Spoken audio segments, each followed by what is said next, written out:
आज की हमारी कहानी कुछ यूं है। भानगढ़ राज्य, जहां सैकड़ों वर्षों से राजा प्रतापेश्वर सिंह के वंशजों ने न्याय और प्रजाहित में शासन किया था, अपनी सुंदरता और सुसंस्कृत परंपराओं के लिए दूर दूर तक प्रसिद्ध था। यह वर्ष विशेष था क्योंकि राजा ने अपने राज्य की समृद्धि के प्रतीक वार्षिक उत्सव को पहले से कहीं अधिक भव्य बनाने का निश्चय किया था। महल में हर तरफ तैयारी का माहौल था। दीवारों पर नक्काशीदार झूमर टांगे जा रहे थे जो रात्रि के समय सितारों जैसा प्रकाश बिखेरने वाले थे। रसोई में एक ओर पकवानों की महक उठ रही थी तो दूसरी ओर हाथी, घोड़े और बैलगाड़ियों को रंग बिरंगे वस्त्रों और फूलों से सजाया जा रहा था। पूरे राज्य में बच्चों से लेकर वृद्धों तक हर किसी के चेहरे पर उत्साह था।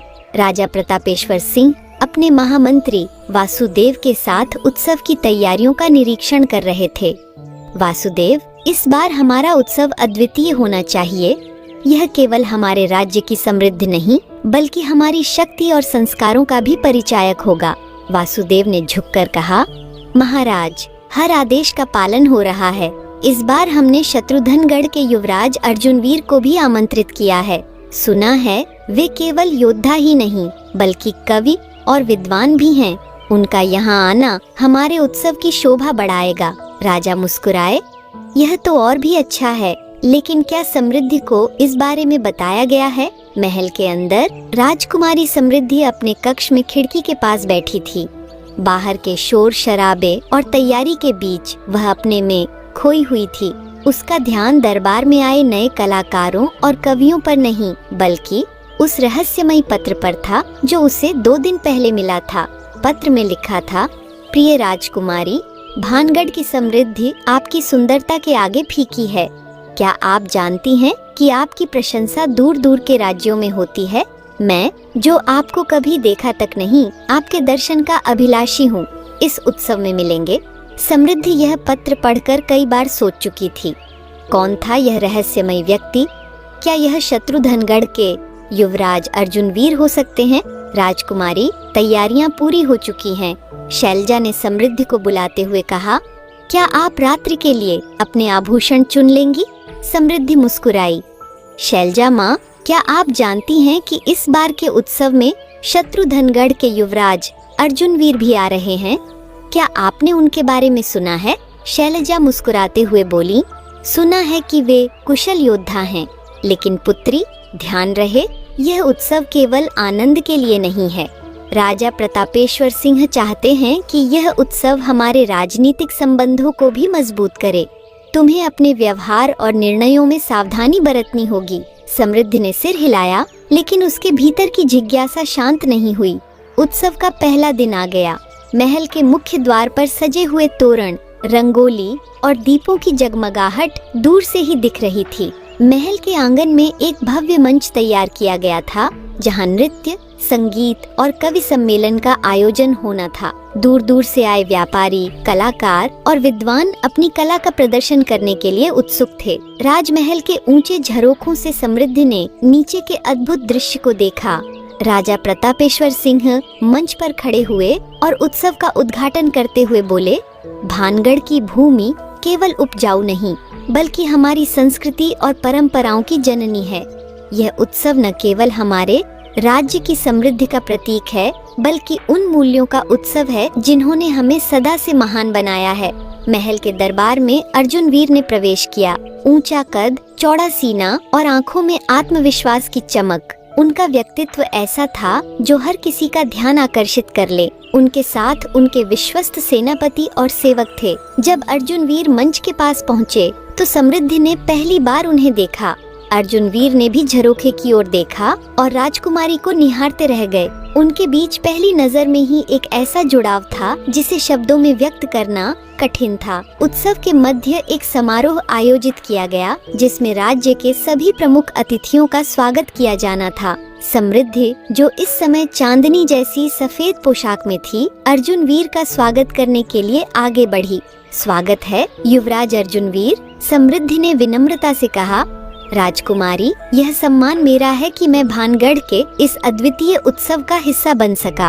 अर्जुनवीर ने मुस्कुराते हुए उत्तर दिया। उनके शब्दों में विनम्रता थी, लेकिन उनकी आंखें कुछ और कह रही थीं। समृद्धि उनकी आंखों में झांकते हुए बोली, युवराज, मुझे सुनने में आया है कि आप केवल एक महान योद्धा ही नहीं बल्कि कवि भी हैं। क्या यह सच है? अर्जुन वीर ने उत्तर दिया, राजकुमारी, कविताएं मेरी तलवार के पीछे छिपी रहती है, लेकिन शायद आज की रात वे आपके सामने प्रकट हो सकती हैं। उनकी इस बात पर समृद्धि मुस्कुरा उठी। रात्रि के भोजन के बाद एक भव्य तलवारबाजी प्रतियोगिता का आयोजन किया गया। अर्जुन वीर ने प्रतियोगिता में भाग लेने का निर्णय किया। समृद्धि ने इसे देखकर चुपचाप सोचा, क्या यह वही व्यक्ति है जिसने वह रहस्यमयी पत्र भेजा था? जब प्रतियोगिता शुरू हुई तो अर्जुन वीर ने अपने कौशल और वीरता से सबको प्रभावित किया। उन्होंने न केवल अपने प्रतिद्वंद्वियों को हराया बल्कि यह भी साबित किया कि वे अपनी बातों में जितने सशक्त हैं उतने ही अपने कर्मों में भी। प्रतियोगिता समाप्त होने के बाद अर्जुन वीर और समृद्धि की एक संक्षिप्त बातचीत हुई। राजकुमारी, अर्जुन वीर ने कहा, क्या यह संभव है कि मैं आपके दर्शन के लिए फिर से भानगढ़ आ सकूं? समृद्धि ने मुस्कुराते हुए कहा, युवराज, यह उत्सव तो समाप्त हो जाएगा, लेकिन हमारी कहानियां शायद अभी शुरू हुई हैं। उत्सव समाप्त होने के बाद का समय भानगढ़ महल के लिए अपेक्षाकृत शांत था, लेकिन समृद्धि के मन में एक अनोखी हलचल थी। अर्जुन वीर का आत्मविश्वास, उनकी विनम्रता और सबसे बढ़कर उनकी व्यक्तित्व ने समृद्धि के हृदय को छू लिया था। अपने कक्ष में लौटकर समृद्धि ने रानी शैलजा से अपनी भावनाओं का जिक्र किया। माँ, क्या यह संभव है कि पहली भेंट में ही कोई व्यक्ति आपके हृदय में जगह बना ले? शैलजा ने हंसते हुए कहा, पुत्री, यह संभव है, लेकिन ध्यान रखना कि पहली नजर का आकर्षण सच्चे प्रेम में बदलने के लिए समय की आवश्यकता होती है। अर्जुन वीर योग्य हैं, लेकिन उनके इरादों को समझना भी जरूरी है। प्रेम केवल सम्मान और समझदारी से टिकता है। दूसरी ओर अर्जुन वीर अपने सेनापति और सेवकों के साथ भानगढ़ से विदा होने की तैयारी कर रहे थे। उनकी आंखों में समृद्धि के साथ बिताए क्षणों की स्मृतियां थीं। लेकिन जैसे ही उन्होंने अपने काफिले के साथ यात्रा शुरू की, जयेश ने उन्हें रोका।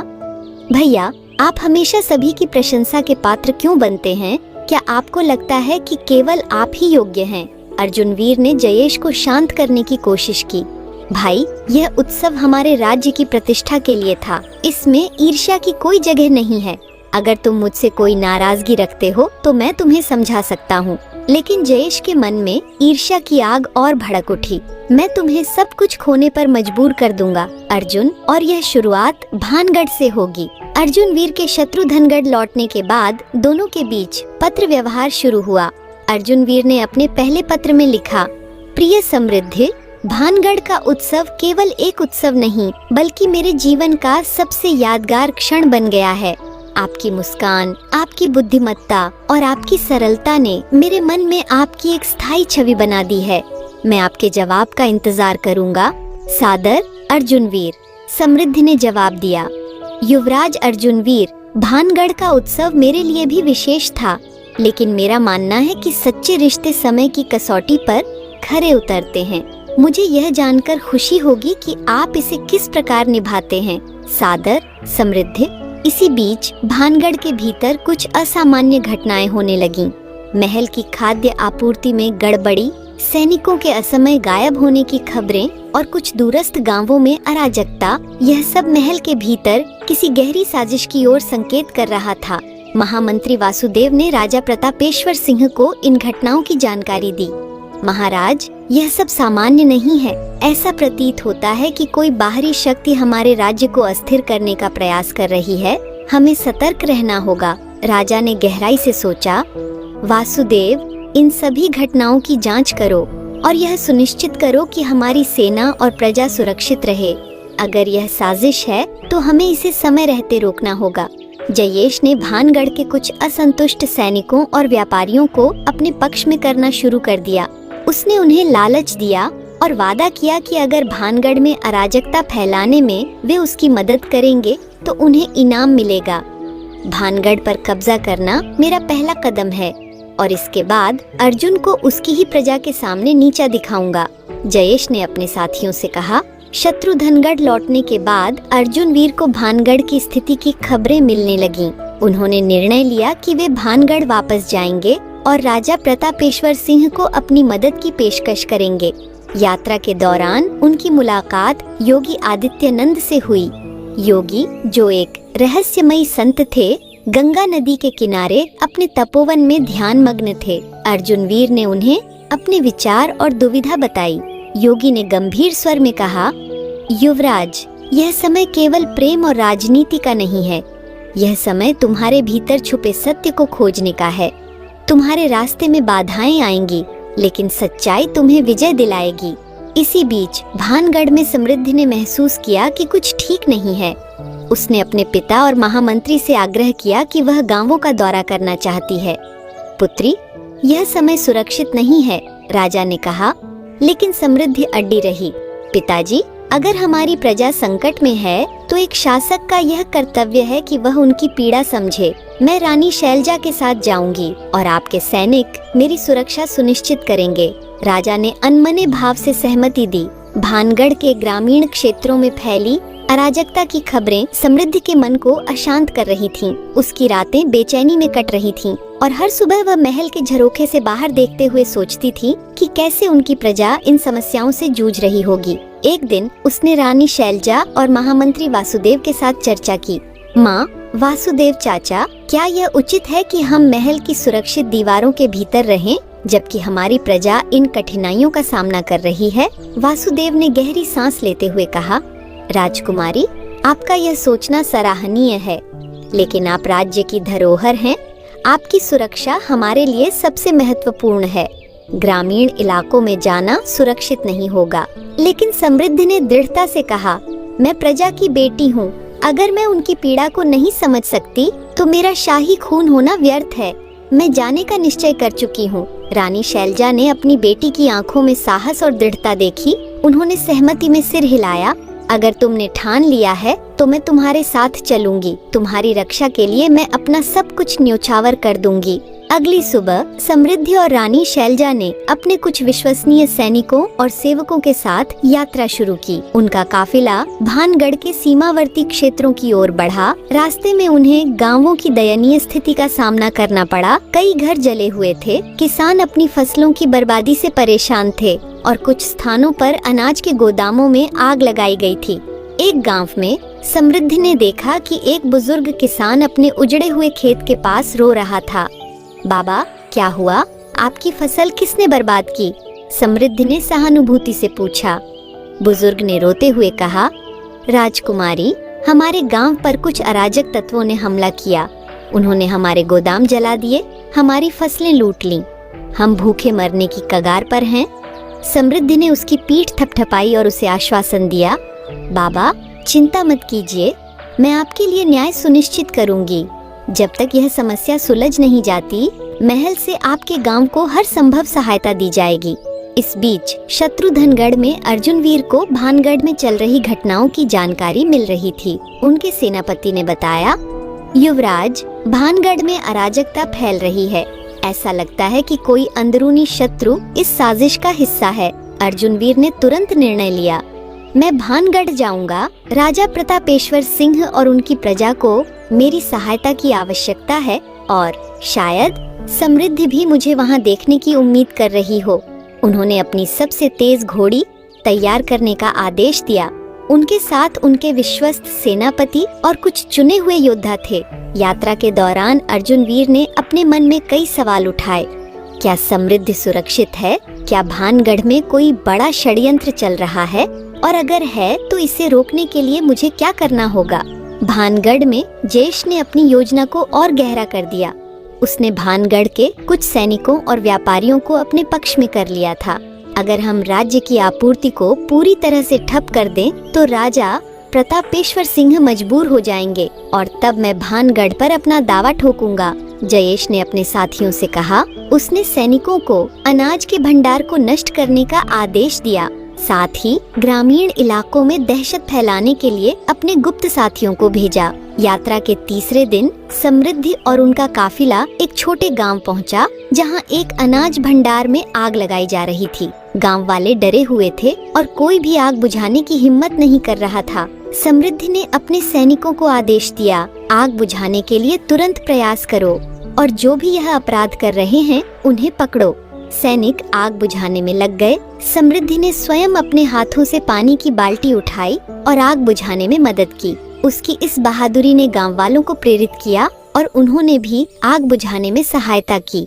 कुछ समय बाद सैनिकों ने अपराधियों को पकड़ लिया।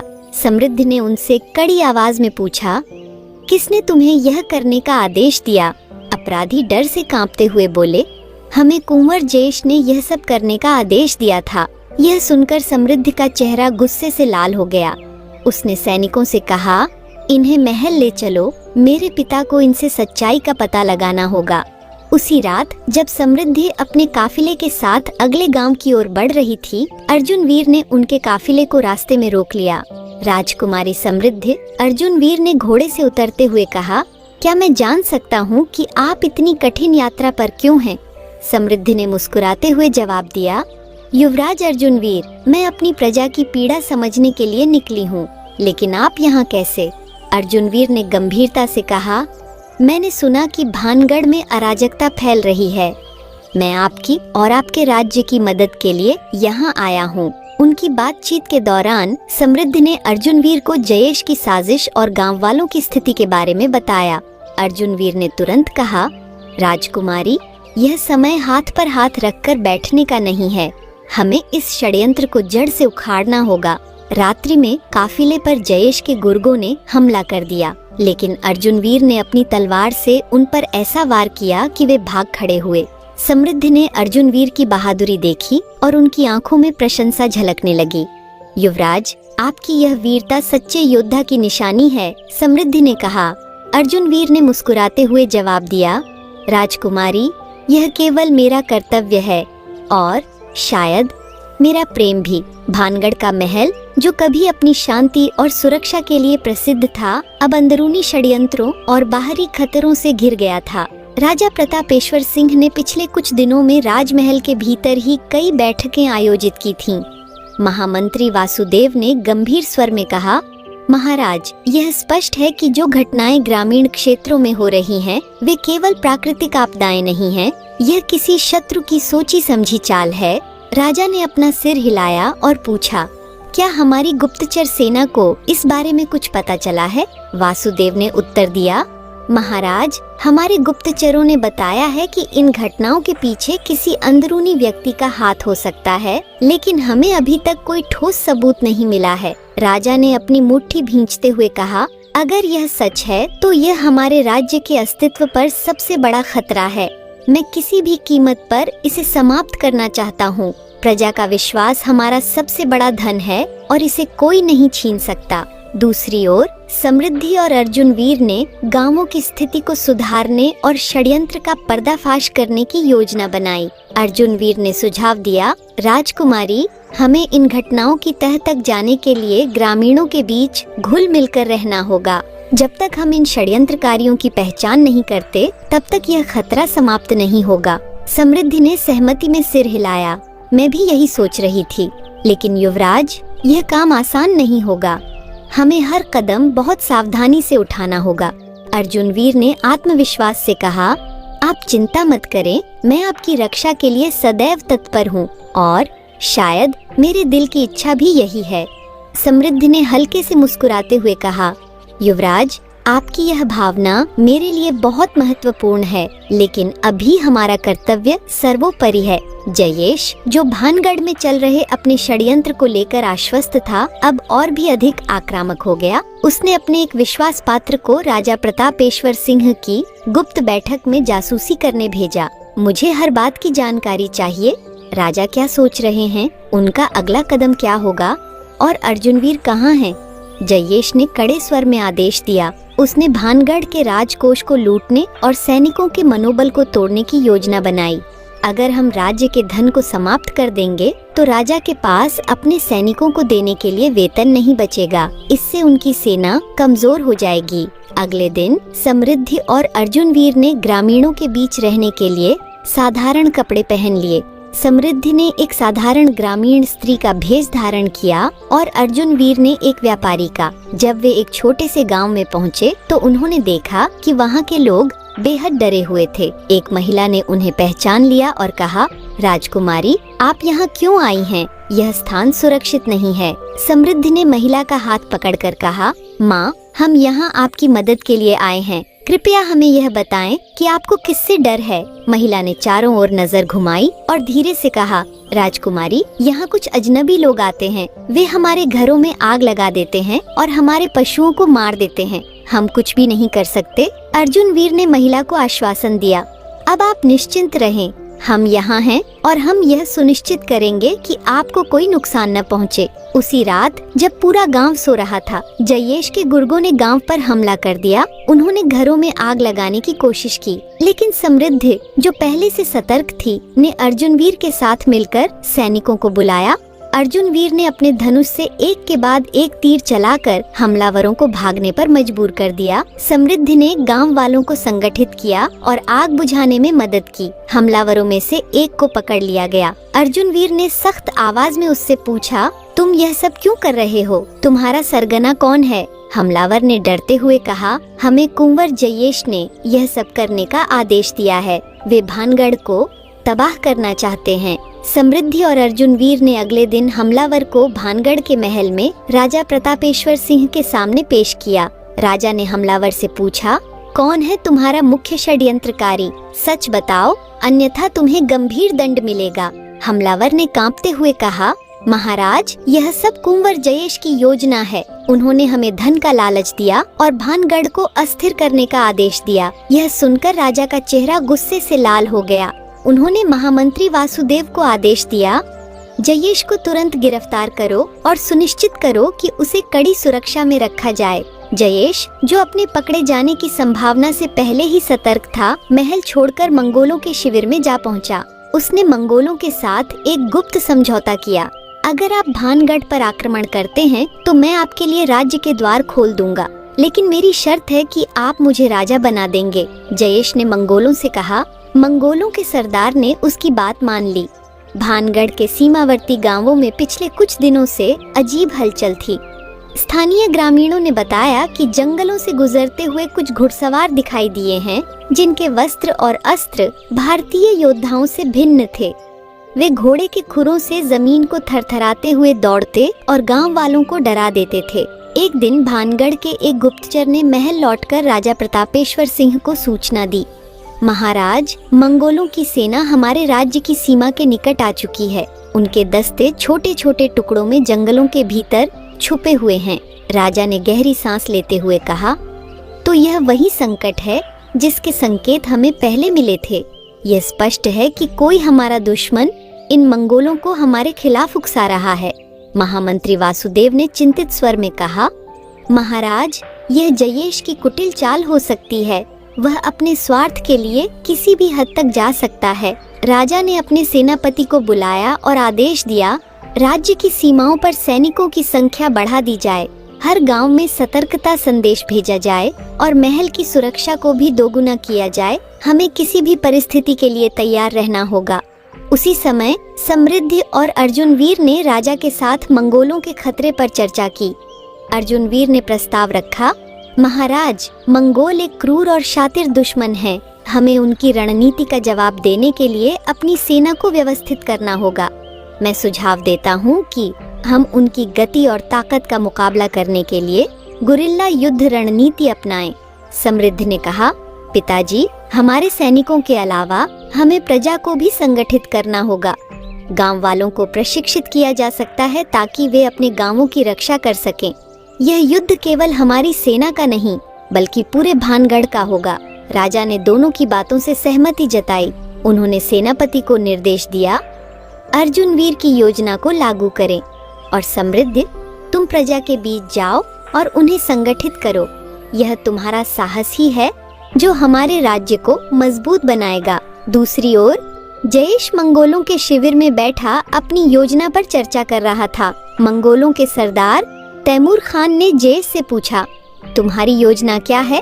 भानगढ़ पर हमला कैसे करना है? जयेश ने मुस्कुराते हुए कहा, भानगढ़ का एक छोर कमजोर है।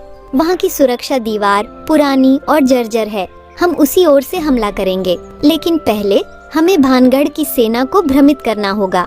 मैं उन्हें एक नकली संदेश भेजूंगा जिससे वे अपने सैनिकों को दूसरी दिशा में भेज दें। तैमूर खान ने जयेश की योजना से सहमति जताई। महल में समृद्धि ने गांव वालों को इकट्ठा करना शुरू किया। उसने अपने सैनिकों और रानी शैलजा के साथ मिलकर ग्रामीणों को हथियार चलाने, आग बुझाने और अपनी सुरक्षा के लिए रणनीतियां सिखाईं। एक रात समृद्धि ने अर्जुनवीर से कहा, युवराज, क्या आपको लगता है कि हमारे पास मंगोलों को हराने की शक्ति है? उनकी सेना संख्या में अधिक है। अर्जुनवीर ने गंभीरता से कहा, राजकुमारी, यह केवल संख्या की बात नहीं है, यह हमारी योजना और हमारे साहस की परीक्षा है।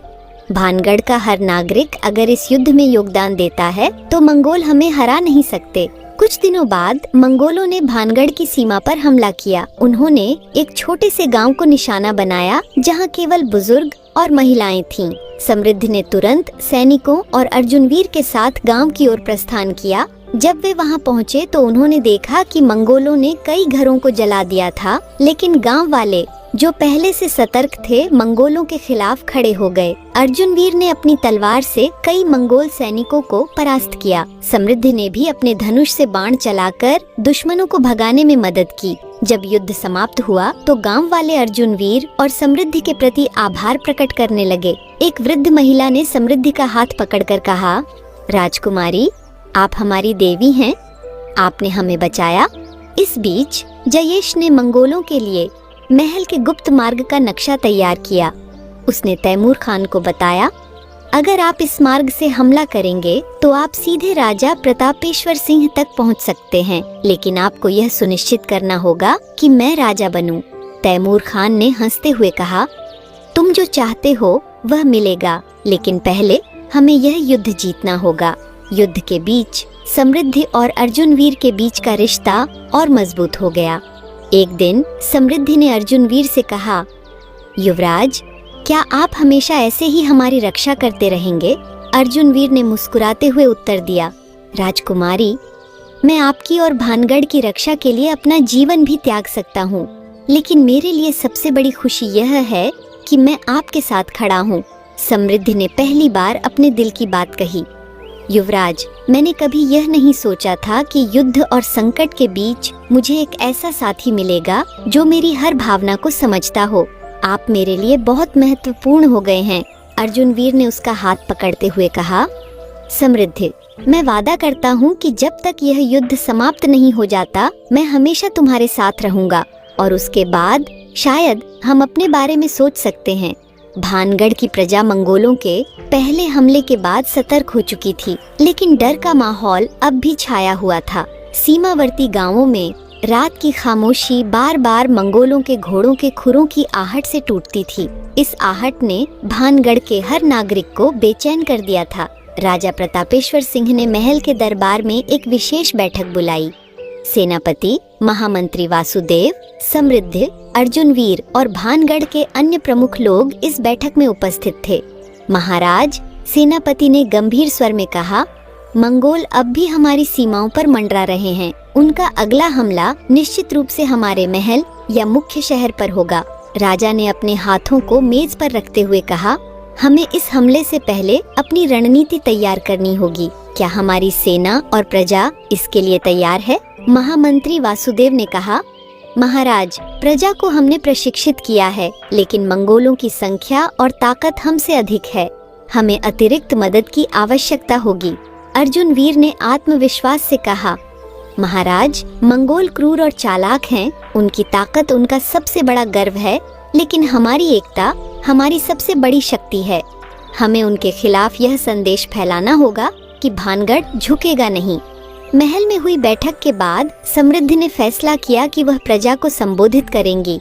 वह जानती थी कि अगर प्रजा का मनोबल टूट गया तो मंगोल आसानी से राज्य पर कब्जा कर लेंगे। अगली सुबह समृद्धि ने महल के बाहर प्रजा को संबोधित किया। सैकड़ों ग्रामीण, सैनिक और महल के कर्मचारी वहां इकट्ठा हुए। मेरे प्यारे भानगढ़ वासियों, समृद्धि ने गहरी और सशक्त आवाज में कहा, यह समय डरने का नहीं बल्कि एकजुट होने का है। मंगोल हमारे राज्य को कमजोर समझते हैं, लेकिन वे नहीं जानते कि भानगढ़ केवल दीवारों और महलों का नाम नहीं है, यह हम सब की आत्मा है। जब तक हम एकजुट हैं, कोई भी ताकत हमें हरा नहीं सकती। समृद्धि की बातों ने प्रजा के दिलों में जोश भर दिया। लोगों ने नारे लगाए, भानगढ़ अमर रहे। इस बीच जयेश मंगोलों के शिविर में बैठा अपनी अगली चाल की योजना बना रहा था। उसने मंगोलों के सरदार तैमूर खान से कहा, भानगढ़ के लोग मजबूत हैं, लेकिन अगर हम उनके भीतर डर पैदा कर दें तो उनकी एकता टूट जाएगी। हमें महल की दीवार के भीतर से हमला करना होगा। तैमूर खान ने जयेश की योजना पर सहमति जताई। अगर तुम हमें महल के भीतर का रास्ता दिखाओगे तो मैं तुम्हें भानगढ़ का राजा बनाने का वादा करता हूँ। जयेश ने महल के एक पुराने गुप्त सुरंग का नक्शा तैमूर को दिखाया। यह सुरंग महल के रसोई घर से होकर जाती थी और सीधे राजा के निजी कक्ष तक पहुँचती थी। अर्जुन वीर, जो मंगोलों की हर हरकत पर नजर रख रहे थे, ने मंगोलों के शिविर के पास संदिग्ध गतिविधियां देखीं। उन्होंने सेनापति से कहा, हमें यह जानना होगा कि मंगोल अपनी सेना को कैसे व्यवस्थित कर रहे हैं। मैं स्वयं एक गुप्तचर के रूप में उनके शिविर में जाऊंगा। यह सुनकर समृद्ध चिंतित हो गई। युवराज, यह बेहद खतरनाक है। अगर मंगोलों ने आपको पहचान लिया तो? अर्जुन वीर ने मुस्कुराते हुए कहा, राजकुमारी, मैं आपके लिए और भानगढ़ के लिए अपनी जान भी दे सकता हूँ, लेकिन मुझे यह पता करना ही होगा कि मंगोल किस तरह से हमला करने की योजना बना रहे हैं। अर्जुन वीर ने साधारण किसान का भेष धारण किया और रात के अंधेरे में मंगोलों के शिविर की ओर रवाना हो गए। मंगोलों के शिविर में पहुंचने के बाद अर्जुन वीर ने देखा कि तैमूर खान अपनी सेना के साथ गुप्त रणनीति पर चर्चा कर रहा था। उन्होंने जयेश को भी तैमूर खान के साथ बैठे देखा और उनकी बातें सुनने की कोशिश की। हम कल रात महल की गुप्त सुरंग से हमला करेंगे, तैमूर ने कहा। हमारी सेना सीधे राजा के कक्ष तक पहुंचेगी। भानगढ़ की सेना को संभलने का मौका नहीं मिलेगा। यह सुनकर अर्जुन वीर का चेहरा गंभीर हो गया। उन्होंने तुरंत महल लौटने का निर्णय लिया, लेकिन जैसे ही वह शिविर से बाहर निकलने लगे, एक मंगोल सैनिक ने उन्हें देख लिया। यह कौन है? इसे पकड़ो, मंगोल सैनिक चिल्लाया। अर्जुन वीर ने तुरंत अपनी तलवार निकाली और रास्ता बनाते हुए शिविर से भाग निकले। महल में लौटते ही अर्जुन वीर ने राजा और समृद्धि को मंगोलों की योजना के बारे में बताया। महाराज, मंगोल हमारी गुप्त सुरंग से हमला करने की योजना बना रहे हैं। हमें तुरंत सुरंग के प्रवेश द्वार को बंद करना होगा। राजा ने तुरंत सेनापति को आदेश दिया, सुरंग की सुरक्षा को मजबूत किया जाए और सैनिकों को पूरी तरह से तैयार रखा जाए। अगली रात मंगोलों ने अपनी योजना के अनुसार हमला किया। उन्होंने गुप्त सुरंग के माध्यम से महल में प्रवेश करने की कोशिश की, लेकिन भानगढ़ के सैनिक पहले से तैयार थे। जैसे ही मंगोल सुरंग के भीतर घुसे, सैनिकों ने उन पर हमला कर दिया। महल के बाहर भी एक भयंकर युद्ध छिड़ गया। अर्जुन वीर अपनी तलवार से मंगोलों का सामना कर रहे थे। समृद्धि ने महल की ऊंचाई से सैनिकों को निर्देश दिए, सैनिकों, अपना मनोबल बनाए रखें। यह हमारी धरती है और इसे हम किसी भी कीमत पर नहीं छोड़ेंगे। समृद्धि की आवाज सैनिकों के दिलों में जोश भर रही थी। युद्ध के दौरान अर्जुन वीर का सामना तैमूर खान से हुआ। तैमूर, जो अपने बल और क्रूरता के लिए प्रसिद्ध था, ने अर्जुन वीर को चुनौती दी। अगर तुम इतने बहादुर हो तो मुझसे आमने सामने लड़ो, तैमूर ने कहा। अर्जुन वीर ने तलवार उठाई और कहा, तुम भानगढ़ की पवित्र भूमि पर खड़े हो। यह तुम्हारी आखिरी लड़ाई होगी। दोनों के बीच एक भयंकर युद्ध हुआ। अर्जुन वीर ने अपनी कुशलता और साहस से तैमूर को हराया। भानगढ़ ने मंगोलों को परास्त कर दिया।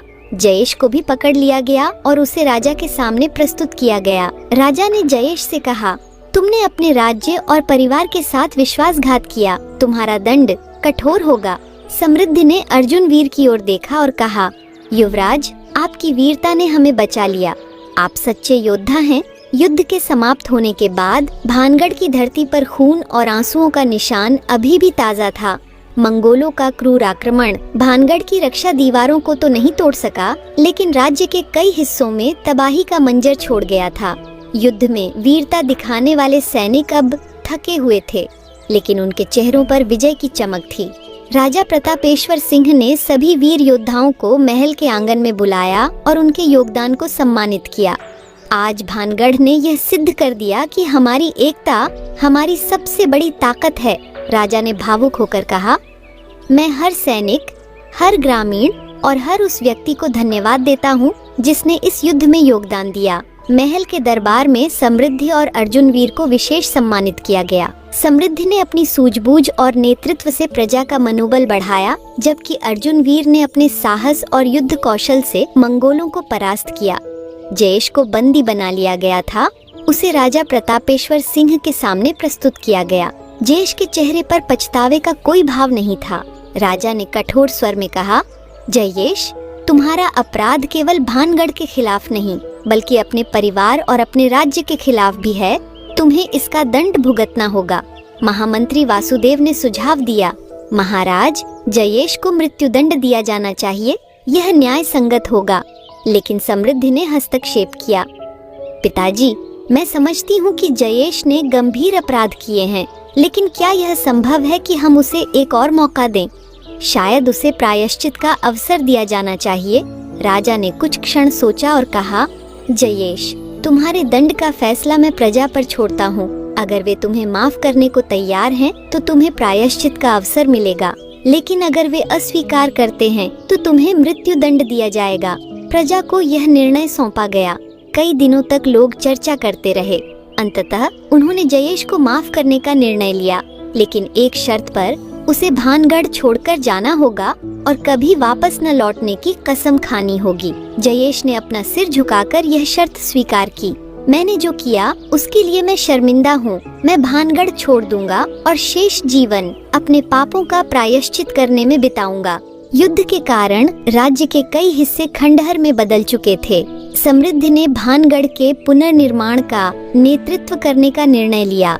उसने गांव-गांव जाकर लोगों से उनकी समस्याओं के बारे में बात की और यह सुनिश्चित किया कि हर किसी को सहायता मिले। एक दिन समृद्धि और अर्जुन वीर एक छोटे से गांव पहुंचे, जहां युद्ध के कारण सबसे अधिक नुकसान हुआ था। उन्होंने देखा कि गांव के लोग निराश हैं। यह समय दुखी होने का नहीं, बल्कि एक नई शुरुआत करने का है। समृद्धि ने गांव वालों से कहा, हम मिलकर इस गांव को फिर से खड़ा करेंगे और यह गांव भानगढ़ की शक्ति और संकल्प का प्रतीक बनेगा। अर्जुन वीर ने भी गांव वालों का हौसला बढ़ाया। उन्होंने अपने सैनिकों को गांव के पुनर्निर्माण में मदद करने का आदेश दिया। जल्द ही गांव में नए मकान बनने लगे, खेतों में फिर से फसलें उगने लगीं और लोगों के चेहरों पर मुस्कान लौट आई। पुनर्निर्माण के दौरान समृद्धि और अर्जुन वीर के बीच का रिश्ता और भी गहरा हो गया। एक शाम जब दोनों एक शांत झील के किनारे बैठे थे, अर्जुन वीर ने समृद्धि से कहा, राजकुमारी, जब मैंने पहली बार आपको देखा था तभी मुझे यह एहसास हो गया था कि आप केवल भानगढ़ की राजकुमारी नहीं बल्कि इस राज्य की आत्मा हैं। आपके साहस और बुद्धिमत्ता ने मुझे हमेशा प्रेरित किया है। समृद्धि ने हल्के से मुस्कुराते हुए कहा, युवराज, मुझे भी यही लगता है कि आपके बिना यह सब संभव नहीं होता। आपने हर मुश्किल घड़ी में मेरा साथ दिया है। मुझे खुशी है कि आप मेरे जीवन का हिस्सा हैं। हालांकि भानगढ़ में शांति लौट आई थी, लेकिन दूर दराज के जंगलों में मंगोलों के कुछ बचे हुए सैनिक गुप्त रूप से फिर से संगठित हो रहे थे। तैमूर खान की हार के बाद उनका नया नेता चुना गया था, अकबर खान, जो पहले से भी ज्यादा क्रूर और चतुर था। अकबर खान ने अपने सैनिकों से कहा, भानगढ़ ने हमें हराया, लेकिन यह युद्ध अभी खत्म नहीं हुआ। हम फिर से हमला करेंगे और इस बार भानगढ़ की दीवारें भी हमें नहीं रोक पाएंगी। युद्ध के बाद भानगढ़ में धीरे धीरे शांति लौट आई थी। समृद्धि और अर्जुन वीर के नेतृत्व में राज्य ने अपनी खोई हुई शक्ति को फिर से पाया। गांवों का पुनर्निर्माण पूरा हो चुका था और हर ओर खुशहाली का माहौल था। राजा प्रतापेश्वर सिंह ने घोषणा की, भानगढ़ के इस पुनरुत्थान को मनाने के लिए हम एक भव्य उत्सव का आयोजन करेंगे। यह उत्सव हमारी विजय और हमारी एकता का प्रतीक होगा। महल के भीतर उत्सव की तैयारियां जोरों पर थीं।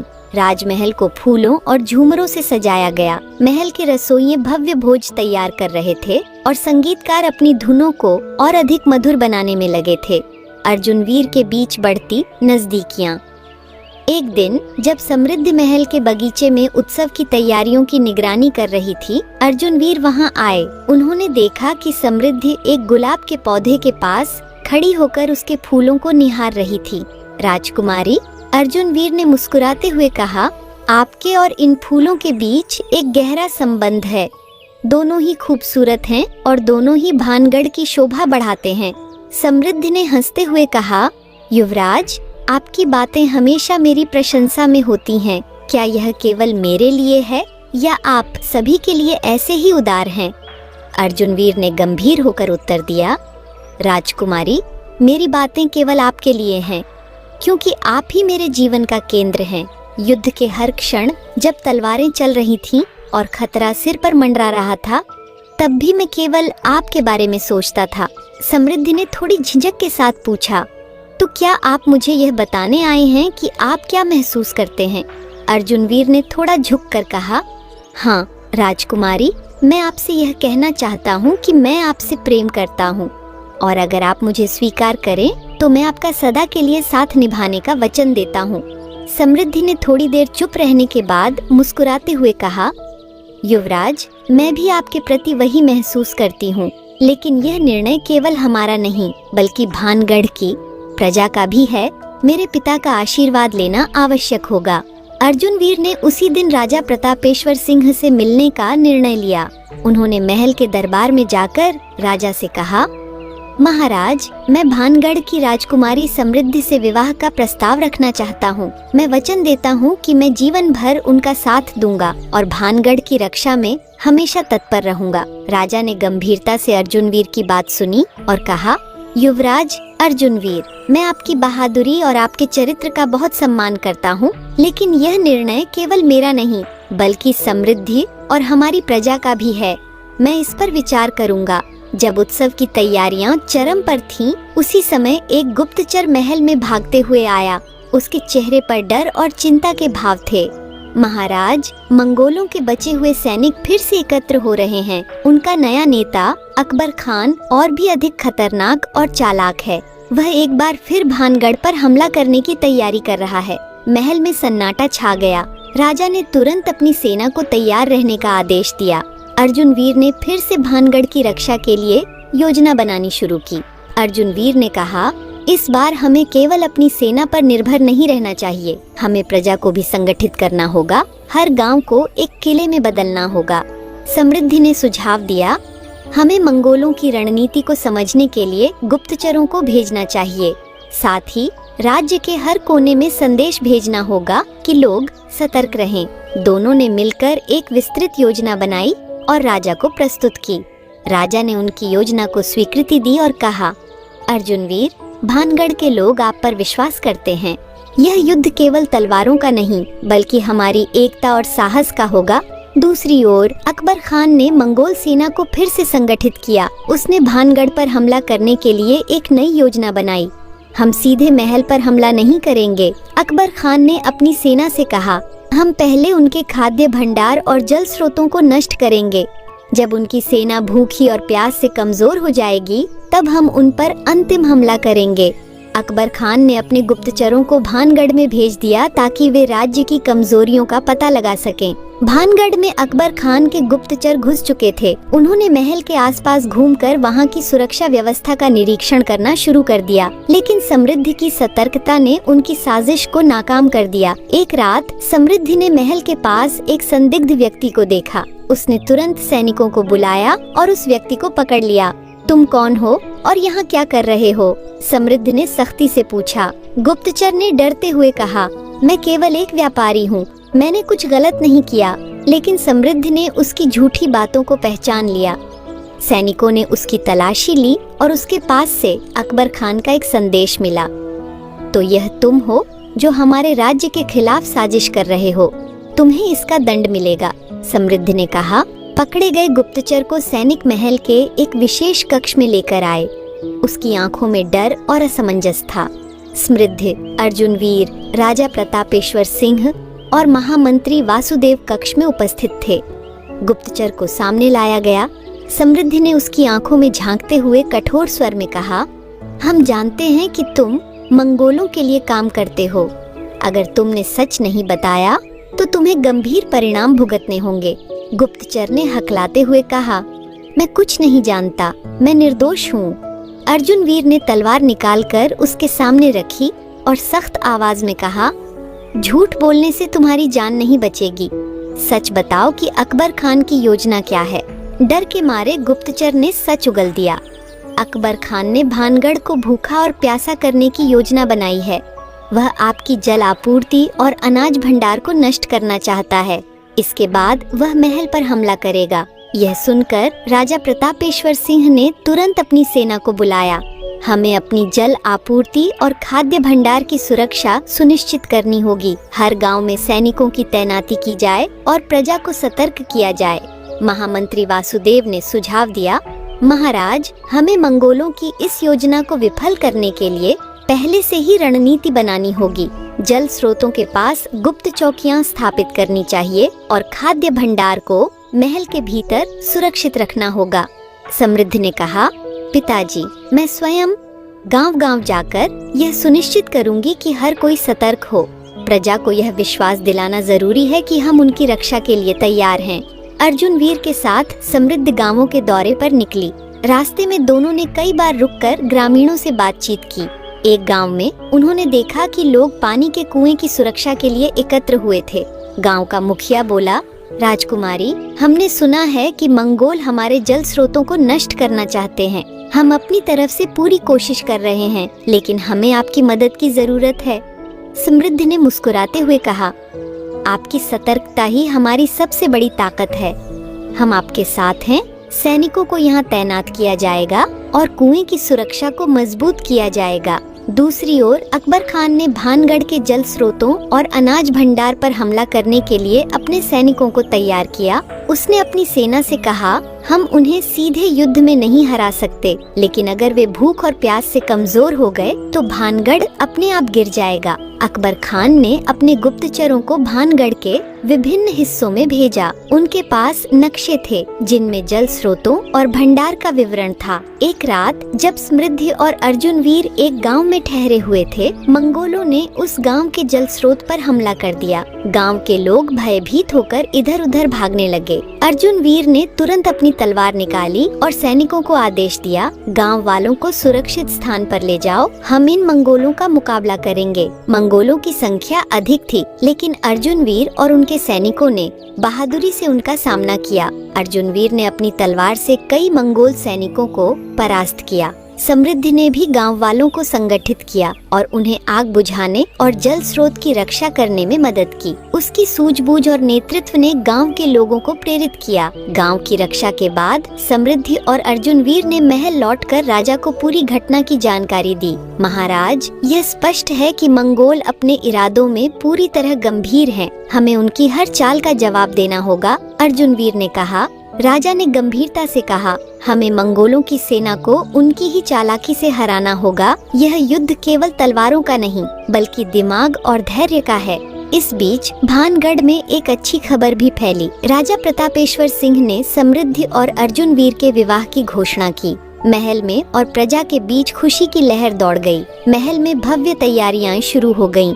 संगीत, नृत्य और पकवानों की खुशबू से महल का हर कोना महक उठा। अर्जुन वीर ने समृद्धि से कहा, राजकुमारी, यह केवल हमारी शादी नहीं, बल्कि भानगढ़ की एक नई शुरुआत है।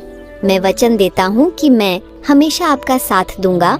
समृद्धि ने मुस्कुराते हुए उत्तर दिया, युवराज, यह मेरा सौभाग्य है कि मुझे आपका साथ मिला। हम साथ मिलकर हर चुनौती का सामना करेंगे। शादी के दिन अकबर खान ने अपने सैनिकों को महल पर हमला करने का आदेश दिया। जब वे उत्सव मना रहे होंगे, तब हम उन पर हमला करेंगे। यह हमारी जीत का सबसे अच्छा मौका है। मंगोल सेना ने महल की दीवारों पर हमला कर दिया, लेकिन भानगढ़ के सैनिक पहले से ही सतर्क थे। अर्जुन वीर और समृद्धि ने युद्ध का नेतृत्व किया। अर्जुन वीर ने अपनी तलवार से मंगोलों के नेता अकबर खान को चुनौती दी। दोनों के बीच एक भयंकर लड़ाई हुई। अर्जुन वीर ने अपनी कुशलता से अकबर खान को परास्त कर दिया। युद्ध के बाद भानगढ़ ने अपनी स्वतंत्रता को बनाए रखा। मंगोलों को पूरी तरह से परास्त कर दिया गया। राजा ने कहा, यह विजय केवल हमारी सेना की नहीं, बल्कि हमारी एकता और साहस की है। भानगढ़ हमेशा अमर रहेगा। अर्जुन वीर और समृद्धि का विवाह पूरे राज्य में एक नई शुरुआत का प्रतीक बना। भानगढ़ का राजमहल अब तक के सबसे भव्य उत्सव का गवाह बना। समृद्धि और अर्जुन वीर का विवाह केवल एक पारिवारिक समारोह नहीं था, बल्कि पूरे राज्य की खुशी का प्रतीक बन गया था। महल के आंगन में रंग बिरंगी रोशनी झिलमिला रही थी। संगीतकार अपनी सबसे मधुर धुनें बजा रहे थे और नर्तकियां सुंदर परिधानों में पारंपरिक नृत्य प्रस्तुत कर रही थीं। महल के बाहर प्रजा ने इस शुभ अवसर पर अपनी खुशी का इजहार किया।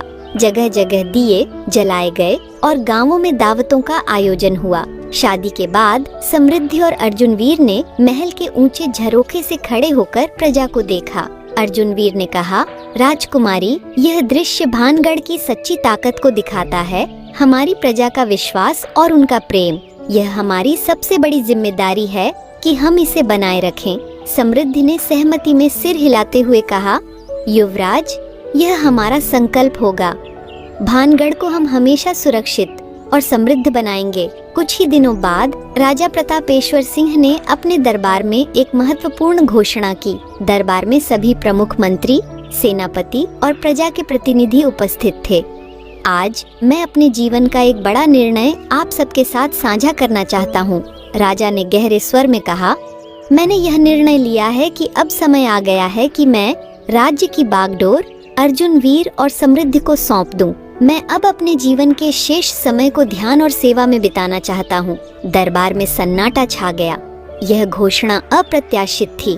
महामंत्री वासुदेव ने पूछा, महाराज, यह राज्य आपकी दूरदृष्टि और नेतृत्व के कारण आज इस स्थिति में है। क्या आप नहीं सोचते कि अभी भी आपके मार्गदर्शन की आवश्यकता है? राजा मुस्कुराए। वासुदेव, मेरे निर्णय का अर्थ यह नहीं है कि मैं राज्य से अलग हो जाऊंगा। मैं हमेशा यहाँ रहूंगा, लेकिन अब यह समय है कि नई पीढ़ी अपने नेतृत्व को साबित करे। अर्जुनवीर और समृद्धि, क्या आप इस जिम्मेदारी को स्वीकार करेंगे? अर्जुनवीर ने झुककर कहा, महाराज, यह मेरे लिए सौभाग्य की बात है, लेकिन मैं वचन देता हूँ कि आपके आदर्शों और सिद्धांतों का पालन करूँगा। समृद्धि ने भी कहा, पिताजी, यह हमारे लिए गर्व की बात है, लेकिन हम हमेशा आपके आशीर्वाद के बिना कोई भी निर्णय नहीं लेंगे। राज्य की बागडोर संभालते ही अर्जुनवीर और समृद्धि ने सबसे पहले प्रजा की समस्याओं को सुनने का निर्णय लिया। उन्होंने महल में एक विशेष जनसभा आयोजित की, जहां हर व्यक्ति को अपनी बात कहने का अवसर दिया गया। पहला मामला एक छोटे किसान ने उठाया, राजकुमार और राजकुमारी, हमारी फसलें पिछले 2 सालों से खराब हो रही हैं। बारिश कम हो रही है और हमें समझ नहीं आता कि हम क्या करें। अर्जुनवीर ने गहरी सोच में डूबते हुए कहा, हमें जल संरक्षण के लिए योजनाएं बनानी होंगी। हर गांव में तालाब और जलाशय बनाए जाएंगे ताकि सूखे का मुकाबला किया जा सके। समृद्धि ने सुझाव दिया, इसके अलावा हमें आधुनिक खेती के तरीकों को प्रोत्साहित करना चाहिए। मैं चाहती हूँ कि भानगढ़ में एक कृषि विद्यालय की स्थापना की जाए, जहाँ किसान नई तकनीकें सीख सकें। इस बीच भानगढ़ के उत्तर पश्चिमी सीमा पर अकबर खान के बचे हुए सैनिक फिर से सक्रिय हो गए। भले ही मंगोल सेना हार चुकी थी, लेकिन कुछ छोटे छोटे गुट अब भी भानगढ़ के गांवों में अराजकता फैलाने की कोशिश कर रहे थे। एक दिन सीमा पर तैनात गुप्तचरों ने अर्जुनवीर को सूचना दी, युवराज, कुछ अजनबी लोग सीमा के पास देखे गए हैं। वे छोटे गांवों पर हमला कर रहे हैं और लूटपाट कर रहे हैं। अर्जुनवीर ने तुरंत सैनिकों को बुलाया और कहा, हमें इस समस्या को जड़ से खत्म करना होगा। मैं स्वयं इस मिशन का नेतृत्व करूंगा। अर्जुनवीर ने अपने सबसे भरोसेमंद सैनिकों के साथ सीमा पर गश्त शुरू की। उन्होंने मंगोलों के बचे हुए गुटों को पकड़ने और खत्म करने की योजना बनाई। एक रात जब अर्जुनवीर अपनी सेना के साथ सीमा के पास तैनात थे, उन्हें कुछ संदिग्ध गतिविधियां दिखाई दीं। उन्होंने देखा कि मंगोल सैनिकों का एक छोटा दल गांव पर हमला करने की तैयारी कर रहा था। अर्जुनवीर ने अपनी तलवार उठाई और सैनिकों को आदेश दिया, हम इन्हें भागने का मौका नहीं देंगे, तैयार हो जाओ। एक भयंकर लड़ाई छिड़ गई। अर्जुनवीर ने अपनी कुशलता और साहस से मंगोलों के दल को परास्त कर दिया। महल में समृद्धि ने राज्य के प्रशासनिक तंत्र को सुधारने का बीड़ा उठाया। उसने राज्य के सभी कर संग्रह अधिकारियों को बुलाकर कहा, यह सुनिश्चित किया जाए कि प्रजा पर करों का बोझ न पड़े। राज्य का धन प्रजा की भलाई के लिए होना चाहिए, न कि उनके शोषण के लिए। उसने महिलाओं के लिए एक विशेष योजना शुरू की, जिसमें उन्हें शिक्षा और व्यापार के लिए अवसर दिए गए। महिलाएं हमारी प्रजा की आधी शक्ति है, हमें उन्हें सक्षम बनाना होगा। समृद्धि ने सभा में कहा, अर्जुन वीर ने मंगोल सैनिकों के बचे हुए गुटों को समाप्त करने के बाद भानगढ़ की सीमाओं को सुरक्षित कर लिया। उन्होंने प्रत्येक गांव में चौकियों की स्थापना की और सैनिकों की नियमित गश्त सुनिश्चित की। सीमा पर एक छोटे से गांव में अर्जुन वीर ने अपने सैनिकों के साथ रुका। उन्होंने गांव वासियों से पूछा, क्या अब आप सुरक्षित महसूस कर रहे हैं? मंगोल सैनिकों ने आपको और आपके परिवार को परेशान तो नहीं किया? गांव के बुजुर्ग मुखिया ने कहा, युवराज, आपकी बहादुरी और हमारे सैनिकों की सतर्कता के कारण अब हम चैन की नींद सो सकते हैं। भानगढ़ के लिए आपका यह बलिदान अनमोल है। अर्जुन वीर ने मुस्कुराते हुए कहा, यह मेरा कर्तव्य है। आप सभी हमारे राज्य की रीढ़ हैं। आपकी सुरक्षा सुनिश्चित करना हमारा धर्म है। महल में समृद्धि ने राज्य की प्रगति के लिए नए सुधारों की शुरुआत की। उसने सभी जिलों से प्रजा के प्रतिनिधियों को बुलाकर उनकी समस्याओं को सुना। एक प्रतिनिधि ने कहा, राजकुमारी, हमारे क्षेत्र में व्यापार बहुत कम हो गया है। सड़कों की स्थिति खराब है और व्यापारी दूर दूर के शहरों में जाने से डरते हैं। समृद्धि ने तुरंत राज्य के खजाने से धन आवंटित करने का आदेश दिया। हर जिले में सड़कों की मरम्मत होगी। इसके अलावा व्यापारियों को उनकी सुरक्षा का भरोसा देने के लिए विशेष गार्ड तैनात किए जाएंगे। उसने महिला व्यापारियों के लिए एक विशेष योजना भी शुरू की। मैं चाहती हूँ कि महिलाएं भी व्यापार में सक्रिय भूमिका निभाएं। उन्हें प्रशिक्षण और वित्तीय सहायता दी जाएगी। दूसरी ओर अकबर खान अपनी हार के बावजूद मंगोलों के बचे हुए गुटों को फिर से संगठित कर रहा था। उसने एक गुप्त बैठक में अपने विश्वसनीय सैनिकों से कहा, भानगढ़ ने हमें हराया, लेकिन वे यह न सोचें कि हमने हार मान ली है। अगली बार हम अधिक शक्तिशाली होकर लौटेंगे। हमारा लक्ष्य केवल भानगढ़ पर हमला करना नहीं, बल्कि इसे पूरी तरह से नष्ट करना होगा। उसने नए हथियारों का निर्माण करने और भानगढ़ की कमजोरी का पता लगाने के लिए गुप्तचरों को भेजने का आदेश दिया। भानगढ़ के महल में एक नया चेहरा दिखा। यह एक विदेशी व्यापारी था जो दुर्लभ रत्न और मसाले बेचने का दावा कर रहा था। उसने राजा के दरबार में प्रवेश की अनुमति मांगी। महाराज, मैं दूर देशों से आया हूँ। मेरे पास ऐसे रत्न और मसाले हैं जो आपकी रानियों को प्रिय होंगे, उसने कहा। हालांकि समृद्धि को उसकी बातों पर संदेह हुआ। उसने गुप्त रूप से अपने सैनिकों को उसे निगरानी में रखने का आदेश दिया। एक रात जब महल शांत था, सैनिकों ने व्यापारी को एक संदिग्ध कक्ष में देखा। वह एक गुप्त दराज से नक्शे निकालने की कोशिश कर रहा था। सैनिकों ने उसे पकड़ लिया और समृद्धि के सामने प्रस्तुत किया। तुम कौन हो और यहाँ क्या कर रहे हो? समृद्धि ने कठोर स्वर में पूछा। व्यापारी ने डरते हुए कहा, मैं अकबर खान का आदमी हूँ। उसने मुझे यहाँ भेजा है ताकि मैं महल के सुरक्षा प्रबंधों की जानकारी प्राप्त कर सकूं। समृद्धि ने सैनिकों को आदेश दिया, इसे कारागार में बंद कर दो और सुनिश्चित करो कि अकबर खान को इसकी कोई खबर न मिले। महल लौटने के बाद अर्जुन वीर ने समृद्धि से कहा, यह स्पष्ट है कि अकबर खान फिर से हमला करने की योजना बना रहा है। हमें उससे पहले हमला करना होगा। हमें उसकी सेना के शिविरों को खोजकर उन्हें नष्ट करना होगा। समृद्धि ने सहमति में सिर हिलाते हुए कहा, युवराज, यह सही है, लेकिन हमें यह सुनिश्चित करना होगा कि हमारी प्रजा इस दौरान सुरक्षित रहे। महल और गांवों की सुरक्षा को मजबूत करना होगा। अर्जुन वीर ने अपनी सेना के साथ रात के अंधेरे में मंगोलों के शिविर पर हमला किया। यह एक सुनियोजित हमला था जिसमें भानगढ़ के सैनिकों ने मंगोलों को पूरी तरह से चौंका दिया। शिविर में आग लगाई गई और कई मंगोल सैनिक मारे गए। अकबर खान बच निकला, लेकिन उसकी सेना पूरी तरह से कमजोर हो गई। इस जीत के बाद भानगढ़ में एक बार फिर शांति लौट आई। राजा प्रतापेश्वर सिंह ने अर्जुन वीर और समृद्धि को उनकी बहादुरी के लिए सम्मानित किया।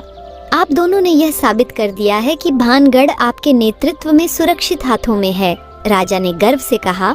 अर्जुन वीर और समृद्धि ने भानगढ़ को और अधिक मजबूत और समृद्ध बनाने के लिए योजनाएं बनाई। उन्होंने शिक्षा, स्वास्थ्य और व्यापार के क्षेत्रों में सुधार किए। महल के आंगन में एक दिन समृद्धि ने अर्जुन वीर से कहा, युवराज, हमने बहुत कुछ हासिल किया है, लेकिन अभी भी बहुत कुछ करना बाकी है। हमारा सपना है कि भानगढ़ एक आदर्श राज्य बने जहां हर व्यक्ति खुशहाल हो। अर्जुन वीर ने मुस्कुराते हुए कहा, यह सपना हमारा है और हम इसे जरूर पूरा करेंगे। भानगढ़ अब पहले से कहीं अधिक शांत और समृद्ध दिख रहा था। राजा प्रतापेश्वर सिंह ने अपने उत्तराधिकारी अर्जुन वीर और समृद्धि के नेतृत्व में राज्य को नई ऊंचाइयों पर जाते देखा। राजमहल की ऊंची दीवारों से समृद्धि ने अपनी प्रजा की ओर देखा। गांवों में हंसी खुशी का माहौल था। किसान अपने खेतों में फसलें काट रहे थे, व्यापारी नए बाजार खोल रहे थे और बच्चे गलियों में खेलते हुए अपनी नई आजादी का आनंद ले रहे थे। एक दिन समृद्धि ने अर्जुन वीर से कहा, युवराज, यह देखकर मेरा मन प्रफुल्लित हो जाता है कि भानगढ़ कितना प्रगतिशील बन रहा है, लेकिन मुझे हमेशा यह चिंता सताती है कि यह शांति कब तक बनी रहेगी। हमारा राज्य बहुत से शत्रुओं की नजरों में है। अर्जुन वीर ने उसे सांत्वना देते हुए कहा, राजकुमारी, भले ही शांति अस्थायी हो, लेकिन यह हमारी शक्ति है कि हम इसे बनाए रखें। हर चुनौती का सामना करने के लिए हम तैयार हैं। समृद्धि ने भानगढ़ में शिक्षा और स्वास्थ्य को प्राथमिकता देने का निर्णय लिया। उसने राज्य भर में विद्यालयों और चिकित्सालयों के निर्माण का आदेश दिया। महल के सभागार में उसने मंत्रियों और विद्वानों की एक बैठक बुलाई। हमारा राज्य केवल बाहरी खतरों से सुरक्षित नहीं होना चाहिए, बल्कि भीतर से भी मजबूत होना चाहिए। शिक्षा और स्वास्थ्य पर ध्यान देना हमारी प्राथमिकता होगी, उसने कहा। अर्जुन वीर ने भी अपनी सहमति जताई। हमें यह सुनिश्चित करना होगा कि हर गांव में प्राथमिक विद्यालय हों और यह भी कि हर व्यक्ति को चिकित्सा सुविधाएं उपलब्ध हों, चाहे वह किसी भी वर्ग का हो। इसी बीच भानगढ़ के गुप्तचर दल ने एक चौंकाने वाला संदेश भेजा। यह संदेश एक दूरस्थ क्षेत्र से आया था, जहां कुछ अजनबी गतिविधियां देखी गई थीं। गुप्तचर ने कहा, महाराज, हमने सुना है कि एक अज्ञात सेना जंगलों में छिपी हुई है। वे मंगोल नहीं हैं, लेकिन उनकी संख्या बहुत अधिक है। उनकी मंशा स्पष्ट नहीं है, लेकिन हमें शक है कि वे भानगढ़ पर हमला करने की योजना बना रहे हैं। ये खबर सुनकर महल में खलबली मच गई। अर्जुन वीर ने तुरंत एक गुप्त बैठक बुलाई। हमें यह पता लगाना होगा कि यह सेना कौन है और उनकी योजना क्या है। अगर वे वास्तव में हमारे राज्य के लिए खतरा हैं, तो हमें पहले ही कार्रवाई करनी होगी। अर्जुन वीर ने स्वयं इस गुप्त अभियान का नेतृत्व करने का निर्णय लिया। वह अपने भरोसेमंद सैनिकों के साथ जंगलों की ओर रवाना हुआ। रास्ते में घने जंगल की खामोशी ने उन्हें चौकन्ना कर दिया। पेड़ों के बीच से आती रहस्यमयी आवाजें, घोड़ों की आहट और पक्षियों की अचानक उड़ान ने उनकी सतर्कता बढ़ा दी। युवराज, एक सैनिक ने धीरे से कहा, यहाँ कोई है। हमने झाड़ियों के पीछे हलचल देखी है। अर्जुन वीर ने अपनी तलवार निकालते हुए कहा, सभी सैनिक सतर्क रहें। कोई भी संदिग्ध गतिविधि दिखे तो तुरंत सूचित करें। कुछ ही क्षणों बाद उन्होंने देखा कि कुछ लोग एक गुप्त शिविर में हथियारों का भंडार बना रहे थे। यह स्पष्ट था कि वे किसी बड़े हमले की तैयारी कर रहे थे। अर्जुन वीर ने अपनी सेना को चुपचाप शिविर को घेरने का आदेश दिया। जैसे ही सैनिकों ने चारों ओर से हमला किया, दुश्मनों ने प्रतिरोध करने की कोशिश की, लेकिन भानगढ़ की सेना की तैयारी और बहादुरी के सामने वे टिक नहीं सके। इस संघर्ष में अर्जुन वीर ने शिविर के नेता को पकड़ लिया। तुम कौन हो और यहाँ क्या कर रहे हो? अर्जुन वीर ने तलवार उसकी गर्दन पर रखते हुए पूछा। नेता ने कहा, हम एक स्वतंत्र राज्य के योद्धा हैं। हमारा उद्देश्य केवल भानगढ़ पर कब्जा करना नहीं, बल्कि अपनी ताकत का प्रदर्शन करना है। महल लौटने के बाद अर्जुन वीर और समृद्धि ने इस नए खतरे पर चर्चा की। समृद्धि ने कहा, युवराज, यह स्पष्ट है कि यह केवल एक हमला नहीं था। यह एक चेतावनी है कि हमारे शत्रु हर दिशा से आ सकते हैं। अर्जुन वीर ने सहमति में सिर हिलाया। हमें अपने गुप्तचरों का नेटवर्क और मजबूत करना होगा और हमें अपनी सेना को नई तकनीकों और हथियारों से लैस करना होगा। इन चुनौतियों के बावजूद समृद्धि और अर्जुन वीर ने भानगढ़ के विकास पर ध्यान केंद्रित किया। उन्होंने व्यापार को बढ़ावा देने के लिए एक विशाल बाजार स्थापित किया। महल के आंगन में समृद्धि ने ग्रामीण महिलाओं से कहा, यह बाजार केवल व्यापार का केंद्र नहीं होगा, बल्कि यह आपकी उन्नति का भी साधन होगा। मैं चाहती हूँ कि हर महिला स्वतंत्र और सशक्त बने। इस कठिन समय में अर्जुन वीर और समृद्धि के बीच का बंधन और गहरा हो गया। एक रात जब दोनों महल की छत पर बैठे थे, समृद्धि ने कहा, युवराज, कभी कभी मुझे डर लगता है कि क्या हम इन सभी चुनौतियों का सामना कर पाएंगे। अर्जुन वीर ने उसका हाथ पकड़ते हुए कहा, राजकुमारी, तुम्हारा साहस ही मेरी ताकत है। जब तक हम साथ हैं, कोई भी ताकत हमें हरा नहीं सकती। भानगढ़ के शांत और संगठित माहौल में कुछ दिनों तक सब कुछ सामान्य लग रहा था, लेकिन महल के एक कोने में गहरी साजिशें पनप रही थीं। भानगढ़ के नए सुधार और अर्जुन वीर समृद्धि के नेतृत्व ने भले ही राज्य को समृद्ध बनाया हो, लेकिन कुछ असंतुष्ट लोग थे जो इस बदलाव से नाखुश थे। महल के एक पुराने सेवक गोवर्धन को एक संदिग्ध व्यक्ति से गुप्त पत्र मिलता दिखा। वह हर रोज महल के अंधेरे गलियारों में किसी से मिलकर बातें करता था। समृद्धि की विश्वास पात्र दासी मीना ने यह घटना देखी। यह आदमी कुछ छिपा रहा है, मीना ने खुद से कहा। मुझे इसे तुरंत राजकुमारी को बताना चाहिए। मीना ने तुरंत समृद्धि को गोवर्धन की हरकतों के बारे में बताया। राजकुमारी, मैंने उसे किसी अजनबी से बातें करते देखा। मुझे लगता है कि वह किसी गुप्त योजना का हिस्सा है, मीना ने कहा। समृद्धि ने गहरी सोच में डूबकर कहा, यह बात चिंताजनक है। महल के भीतर अगर कोई षड्यंत्र रच रहा है तो हमें इसे तुरंत रोकना होगा। उसने अर्जुन वीर को यह बात बताई। अर्जुन वीर ने कहा, हम इसे तुरंत उजागर करेंगे। पहले हमें गोवर्धन पर नजर रखनी होगी और यह पता लगाना होगा कि वह किससे मिल रहा है। अगले कुछ दिनों तक समृद्धि और अर्जुन वीर के गुप्तचरों ने गोवर्धन पर नजर रखी। एक रात उन्होंने देखा कि गोवर्धन महल के पीछे के दरवाजे से बाहर निकल रहा था।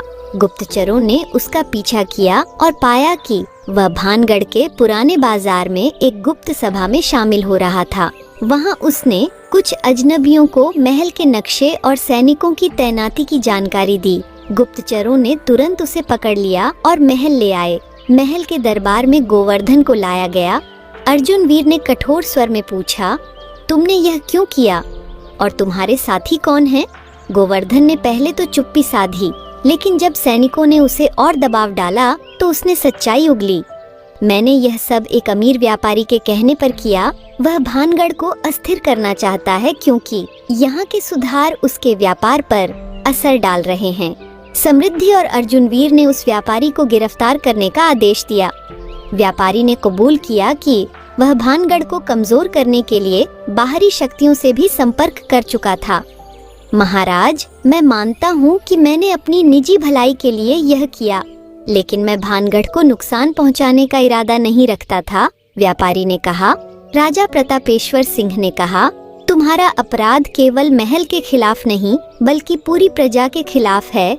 तुम्हें इसका दंड मिलेगा। इस घटना के बाद समृद्धि और अर्जुन वीर ने महल और राज्य की सुरक्षा को और मजबूत करने का निर्णय लिया।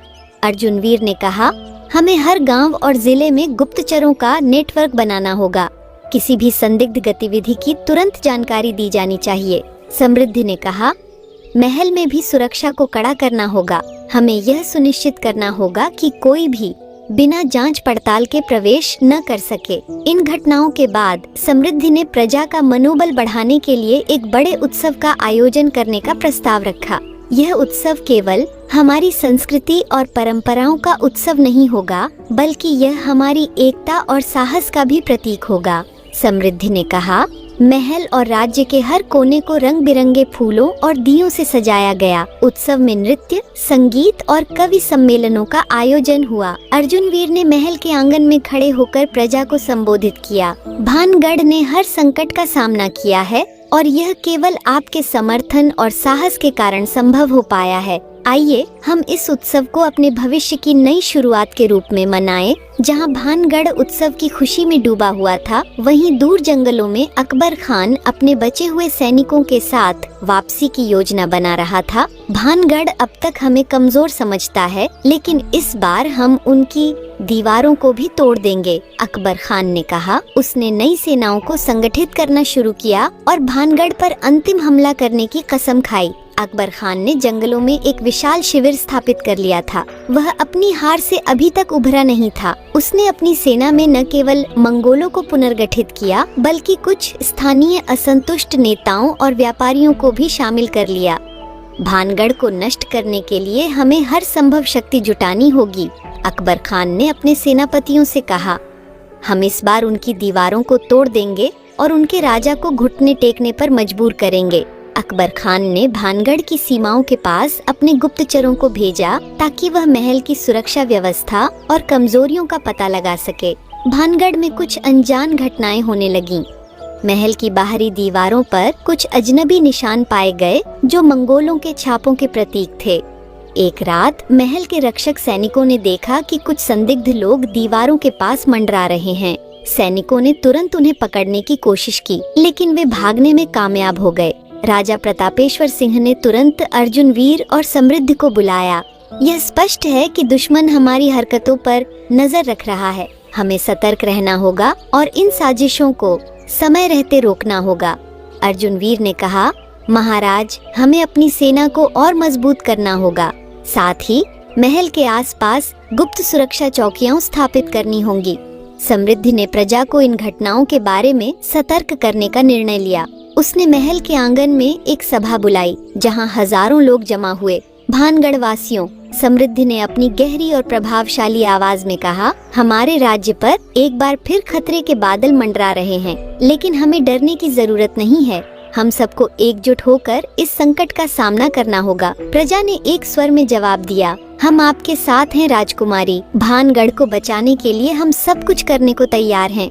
महल के भीतर एक बार फिर से साजिशें पनपने लगी थीं। कुछ असंतुष्ट दरबारियों ने अकबर खान से संपर्क किया। उनका उद्देश्य था अर्जुन वीर और समृद्ध के नेतृत्व को कमजोर करना और खुद को सत्ता में स्थापित करना। इन दरबारियों में एक मुख्य षड्यंत्रकारी था, महामंत्री वासुदेव का सहायक बालेश्वर। बालेश्वर ने गुप्त रूप से अकबर खान के गुप्तचरों को महल के अंदर की सूचनाएं दी।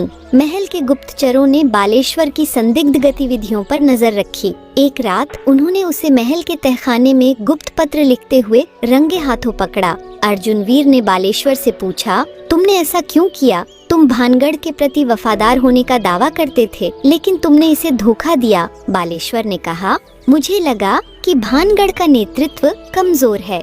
मुझे लगा कि मैं अकबर खान से हाथ मिलाकर अधिक शक्ति प्राप्त कर सकता हूँ। अर्जुन वीर ने गुस्से में कहा, तुम्हारी इस गद्दारी की सजा कठोर होगी। तुम्हें प्रजा के सामने अपने अपराधों का दंड भुगतना होगा। इस घटना के बाद अर्जुन वीर और समृद्धि ने महल की सुरक्षा को पूरी तरह से पुनर्गठित किया। हर प्रवेश द्वार पर अतिरिक्त पहरेदार तैनात किए गए।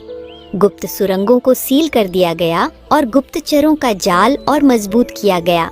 इस बीच भानगढ़ की सेना युद्ध के लिए पूरी तरह तैयार हो रही थी। अर्जुन वीर ने सैनिकों को आधुनिक हथियार चलाने का प्रशिक्षण देना शुरू किया। उन्होंने प्राचीन युद्ध नीति के साथ नई रणनीतियों को शामिल किया। हम इस बार दुश्मन को पूरी तरह से परास्त करेंगे, अर्जुन वीर ने अपनी सेना को संबोधित करते हुए कहा। यह केवल युद्ध नहीं है, यह हमारी संस्कृति, हमारी धरती और हमारे भविष्य की रक्षा का सवाल है। समृद्धि ने अपनी गुप्त योजना बनाई। उसने राज्य की महिलाओं को भी प्रशिक्षण देने का निर्णय लिया। यह समय है कि हर व्यक्ति, चाहे वह महिला हो या पुरुष, इस युद्ध में योगदान दे।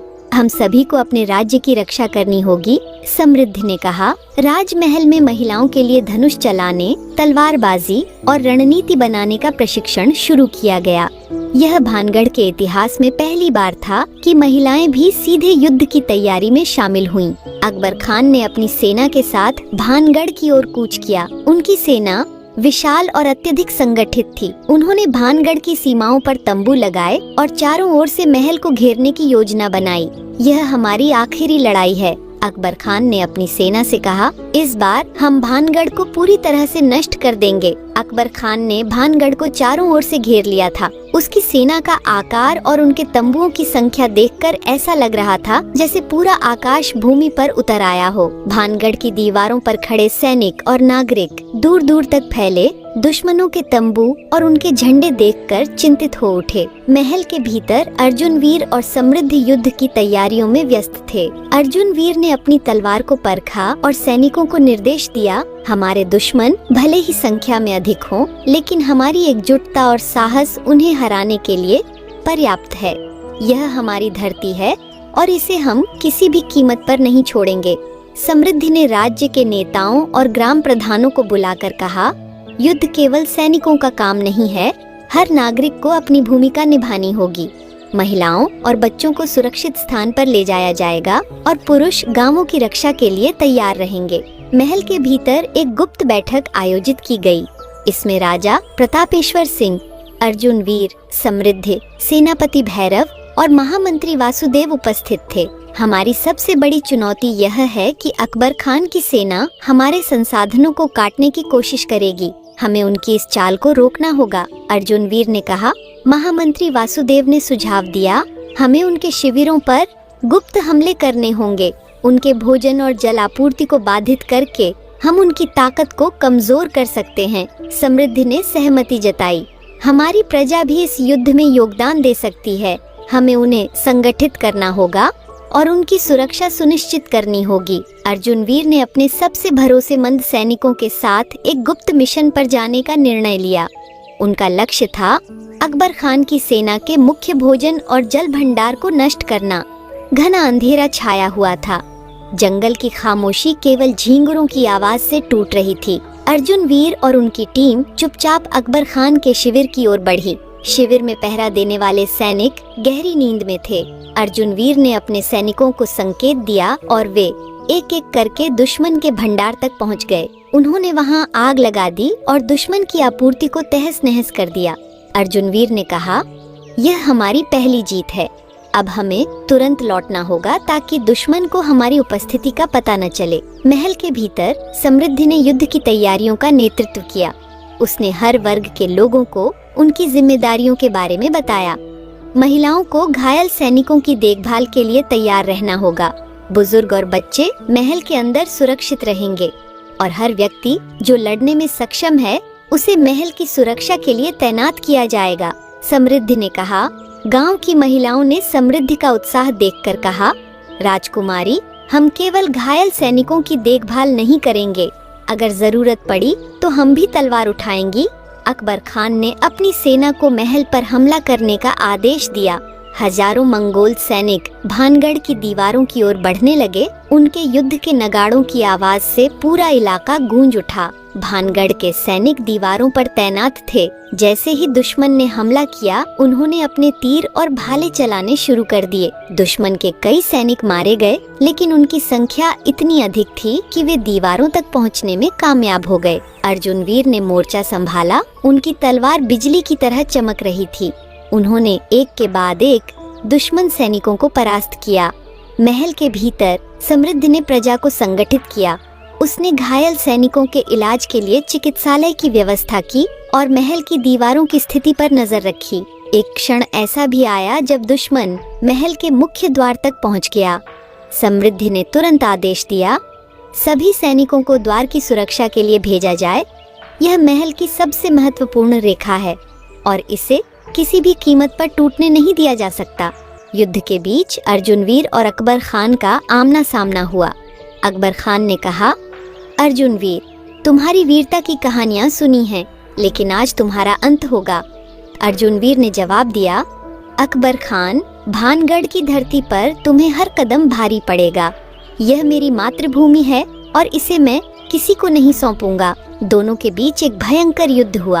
अकबर खान अपनी ताकत पर भरोसा कर रहा था, जबकि अर्जुन वीर अपनी कुशलता और चपलता पर। अर्जुन वीर ने अपनी तलवार से ऐसा वार किया कि अकबर खान घुटनों पर आ गिरा।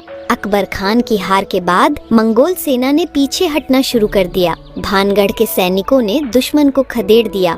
महल के प्रांगण में विजय का जश्न मनाया गया। प्रजा ने अर्जुन वीर और समृद्धि को धन्यवाद दिया। राजा प्रतापेश्वर सिंह ने कहा, आज भानगढ़ ने यह सिद्ध कर दिया कि हमारी एकता हमारी सबसे बड़ी ताकत है। यह विजय अर्जुन वीर और समृद्धि के साहस और नेतृत्व का परिणाम है।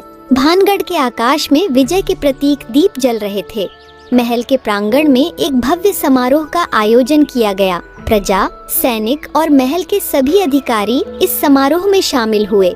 राजा प्रतापेश्वर सिंह ने अर्जुन वीर और समृद्धि को सिंहासन के पास बुलाया। उनकी आंखों में गर्व झलक रहा था। अर्जुन वीर और समृद्धि, आज भानगढ़ की यह विजय केवल तलवारों की नहीं, बल्कि आपके नेतृत्व और आपके साहस की जीत है। यह राज्य सदा आपका आभारी रहेगा। राजा ने गर्व से कहा। प्रजा ने जयकारे लगाए। भानगढ़ अमर रहे।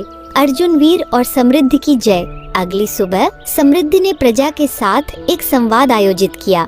वह चाहती थी कि विजय के इस क्षण में वह अपने लोगों के साथ जुड़े और उनकी जरूरतों को समझे। समृद्धि ने कहा, यह विजय आपकी है।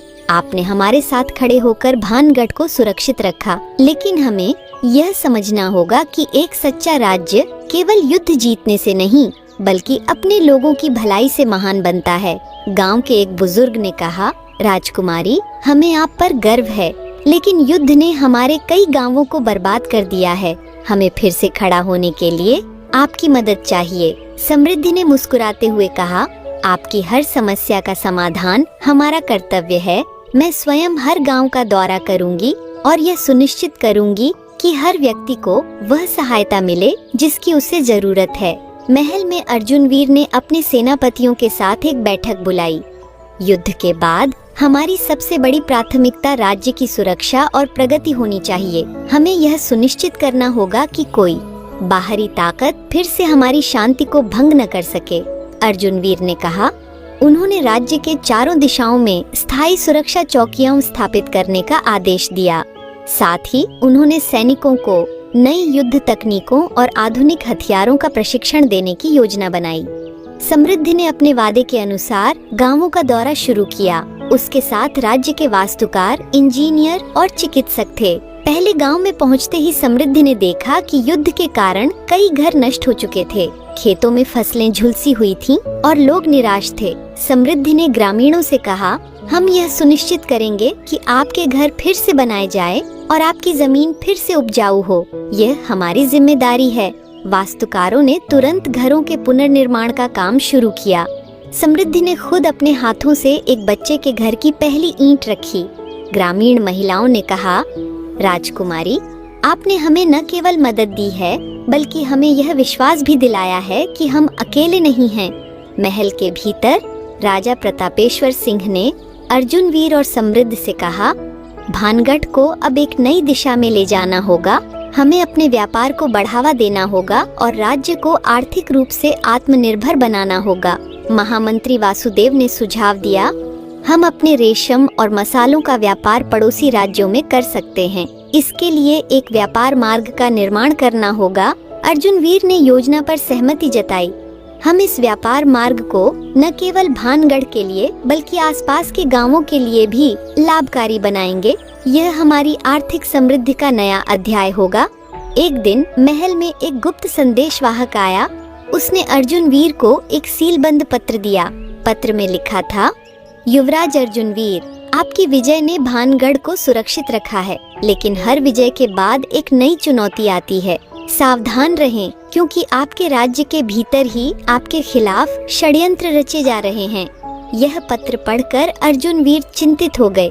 उन्होंने तुरंत समृद्धि को यह बात बताई। यह संभव है कि यह पत्र हमें सतर्क करने के लिए भेजा गया हो, लेकिन हमें इसे हल्के में नहीं लेना चाहिए। हमें अपने गुप्तचरों को सक्रिय करना होगा, समृद्धि ने कहा। अर्जुन वीर ने गुप्तचरों को महल के हर हिस्से और राज्य के हर कोने में तैनात किया। कुछ दिनों बाद गुप्तचरों ने सूचना दी कि महल के भीतर कुछ दरबारी असंतुष्ट हैं। यह असंतोष राज्य के सुधारों और नए नियमों के कारण हो सकता है। अर्जुन वीर ने कहा, हमें यह सुनिश्चित करना होगा कि हर व्यक्ति इन सुधारों को समझे और उनका समर्थन करे। समृद्धि ने सुझाव दिया, हमें दरबारियों के साथ खुली बातचीत करनी चाहिए। अगर उनके मन में कोई आशंका है तो उसे दूर करना होगा, लेकिन अगर कोई षड्यंत्र रच रहा है तो उसे उजागर करना होगा। अर्जुन वीर और समृद्धि ने भानगढ़ के भविष्य को सुरक्षित और समृद्ध बनाने के लिए एक नई यात्रा शुरू की। उन्होंने शिक्षा, स्वास्थ्य और व्यापार को प्राथमिकता दी। महल की छत पर खड़े होकर अर्जुन वीर ने समृद्धि से कहा, राजकुमारी, हमने बहुत सी चुनौतियों का सामना किया है, लेकिन हर बार हमने यह साबित किया है कि भानगढ़ का भविष्य उज्जवल है। समृद्धि ने मुस्कुराते हुए कहा, युवराज, यह हमारी एकजुटता और हमारे लोगों का विश्वास ही है जो हमें हर संकट से उबारता है। हमें यह सुनिश्चित करना होगा कि यह विश्वास हमेशा बना रहे। भानगढ़ के राजा अर्जुन वीर और रानी समृद्धि ने राज्य के आर्थिक विकास के लिए एक नया व्यापार मार्ग शुरू करने का निर्णय लिया। यह मार्ग भानगढ़ को पड़ोसी राज्यों से जोड़ने वाला था। महल के दरबार में इस परियोजना पर चर्चा हो रही थी।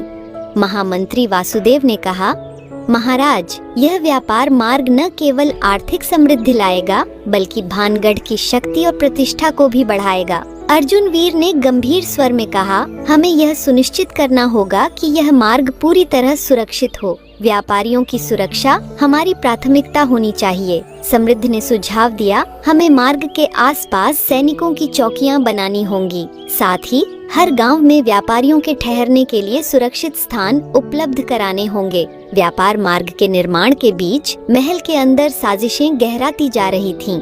गुप्तचरों ने अर्जुन वीर को सूचित किया कि कुछ दरबारियों ने अकबर खान के बचे हुए गुटों के साथ संपर्क साधा है। महाराज, यह असंतुष्ट दरबारी भानगढ़ की शांति को भंग करना चाहते हैं। वे व्यापार मार्ग को नष्ट करने की योजना बना रहे हैं, गुप्तचर ने कहा। अर्जुन वीर ने तुरंत अपनी सुरक्षा परिषद बुलाई। हमें यह सुनिश्चित करना होगा कि साजिश रचने वाले लोग बेनकाब हों, लेकिन हमें यह भी ध्यान रखना होगा कि हमारी प्रजा को इस साजिश का कोई अंदेशा न हो। अर्जुन वीर ने कहा। समृद्धि ने निर्णय लिया कि वह स्वयं इन साजिशों का पता लगाएगी। उसने गुप्त रूप से दरबारियों के बीच अपनी विश्वसनीय दासी मीना को भेजा। मीना ने कई रातों तक महल के विभिन्न हिस्सों में दरबारियों की बातचीत सुनी। एक रात उसने सुना कि एक दरबारी कुंवर नरेश अकबर खान के बचे हुए सैनिकों से मिलने की योजना बना रहा है। रानी साहिबा, कुंवर नरेश इस साजिश का मुख्य सूत्रधार है। वह व्यापार मार्ग पर हमला करने के लिए योजना बना रहा है, मीना ने समृद्धि को बताया। समृद्धि ने तुरंत अर्जुन वीर को यह जानकारी दी। एक सप्ताह बाद भानगढ़ के नए व्यापार मार्ग पर पहला काफिला रवाना हुआ। व्यापारी खुश थे कि उन्हें एक सुरक्षित और सीधा रास्ता मिल गया था, लेकिन अचानक जंगल के पास छुपे हुए दुश्मनों ने काफिले पर हमला कर दिया। तीरों की बौछार और तलवारों की चमक ने पूरे क्षेत्र को युद्ध भूमि में बदल दिया। अर्जुन वीर ने तुरंत अपनी सेना के साथ वहां पहुंचकर दुश्मनों का सामना किया। समृद्धि ने भी सैनिकों को संगठित करने और काफिले को बचाने में मदद की।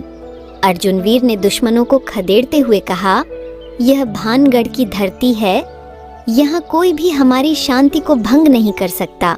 युद्ध के बाद समृद्धि को पता चला कि कुंवर नरेश ने महल के भीतर से दुश्मनों को जानकारी दी थी। उसे गिरफ्तार कर लिया गया और दरबार में लाया गया। कुंवर नरेश ने कहा, मैंने यह सब सत्ता पाने के लिए किया। मुझे लगा कि अर्जुन वीर और समृद्धि का शासन कमजोर है। राजा प्रतापेश्वर सिंह ने कहा, तुमने अपनी लालच में पूरे राज्य को धोखा दिया। तुम्हारा अपराध अक्षम्य है। कुंवर नरेश को मृत्युदंड सुनाया गया, लेकिन ठीक उसी समय उनकी माँ, जो महल की एक बुजुर्ग सेविका थीं, समृद्धि के पास आईं। राजकुमारी, मैं जानती हूँ कि मेरे बेटे ने अपराध किया है, लेकिन मैं एक माँ हूँ, कृपया उसे क्षमा कर दें। उन्होंने आंसुओं से भरी आंखों से कहा। समृद्धि भावुक हो गई। उसने अर्जुन वीर से कहा, युवराज, कभी कभी न्याय में दया का भी स्थान होता है। क्या हम उसे एक और मौका नहीं दे सकते? अर्जुन वीर ने कुछ क्षण सोचा और कहा, हम तुम्हारे बेटे को जीवन दान देंगे, लेकिन वह भानगढ़ छोड़कर जाएगा और कभी वापस नहीं आएगा। यह निर्णय सुनकर उनकी माँ ने समृद्धि का आभार व्यक्त किया। इस घटना के बाद भानगढ़ में शांति फिर से लौट आई। व्यापार मार्ग का निर्माण पूरा हो गया और राज्य में समृद्धि का दौर शुरू हुआ। अर्जुन वीर और समृद्धि ने प्रजा के साथ मिलकर भानगढ़ को एक आदर्श राज्य में बदलने का सपना साकार किया। एक दिन जब समृद्धि अपनी दासी मीना के साथ महल के बगीचे में बैठी थी, मीना अचानक बेहोश हो गई। चिकित्सकों ने बताया कि मीना गंभीर रूप से बीमार है और उसका बचना मुश्किल है। मीना ने समृद्धि का हाथ पकड़ते हुए कहा, राजकुमारी, मेरा जीवन आपके साथ सेवा में बीता है। मुझे कोई दुख नहीं है, लेकिन मैं चाहती हूँ कि आप हमेशा भानगढ़ की रक्षा करें और इसे समृद्ध बनाएं। समृद्धि की आंखों में आंसू आ गए। उसने कहा, मीना, तुम केवल मेरी दासी नहीं बल्कि मेरी सबसे प्रिय मित्र हो। तुम्हारा जाना मेरे लिए एक बड़ा नुकसान होगा। मीना ने समृद्धि की गोद में आखिरी सांस ली। उसकी मृत्यु ने पूरे महल को शोक मग्न कर दिया। मीना की मृत्यु ने महल को गहरे शोक में डाल दिया। उसकी वफादारी और साहस ने न केवल समृद्धि बल्कि पूरे भानगढ़ को प्रेरित किया था। महल के आंगन में मीना के अंतिम संस्कार का आयोजन किया गया। समृद्धि ने गहरी उदासी के साथ कहा, मीना केवल मेरी दासी नहीं बल्कि मेरी बहन जैसी थी। उसने भानगढ़ और मेरी सेवा में अपना पूरा जीवन समर्पित कर दिया। उसका बलिदान हमें यह सिखाता है कि सच्चा समर्पण और निष्ठा अमर रहती है। मीना की अंतिम यात्रा में पूरा महल और गांव के लोग शामिल हुए। उसकी याद में महल के बगीचे में एक सुंदर स्मारक बनाया गया, जिसे स्मारक मीना कहा गया। मीना की मृत्यु के बाद समृद्धि ने खुद को दोषी महसूस करना शुरू कर दिया। वह सोचने लगी कि क्या वह अपनी प्रिय दासी के लिए और कुछ कर सकती थी। अर्जुन वीर ने समृद्धि को सांत्वना देते हुए कहा, राजकुमारी, मीना का बलिदान हमारे राज्य की रक्षा के लिए था। उसने अपना कर्तव्य निभाया और अब हमारा कर्तव्य है कि हम उसके सपनों को साकार करें। भानगढ़ को वह राज्य बनाए जिसकी उसने कल्पना की थी। समृद्धि ने गहरी सांस लेते हुए कहा, युवराज, आप सही कहते हैं।